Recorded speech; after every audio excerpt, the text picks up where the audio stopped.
nhớ nó để tao là hai mấy cha cái gì đó mua thì phải lấy qua hai kia Không có à. cứ lông câu hen nó là hai linh đó Chạy tao mò rồi. này có chỉ món nè Mấy cha rồi cũng chỉ chuyên thành xía này.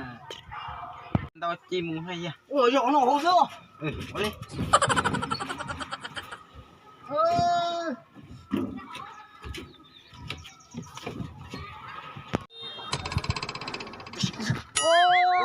ôi trời khó chị Apa lagi gitu loh. Ngomong.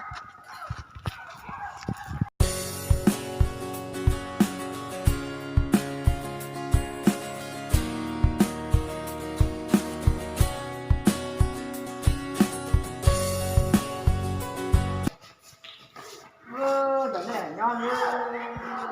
Cái làm đâu? Cho à. Đi rửa ra cơ. Rồi đó. Ê. Anh tôi muốn em yêu cha. Tụi nó mẹ phụ tao tụi nó mẹ chinh chăng nè. Anh thì lao về chứ không kiểu chéo anh đâu đã thử đi co hay tôi xin nữa Hiểu mà. Ô mẹ phụ tao ấy mẹ chinh chăng thay cái quá tao không cho. Chả gì. Chúng nó không cả cùng nào. Mẹ khóc thôi mẹ phụ tao mẹ chinh chăng ơi.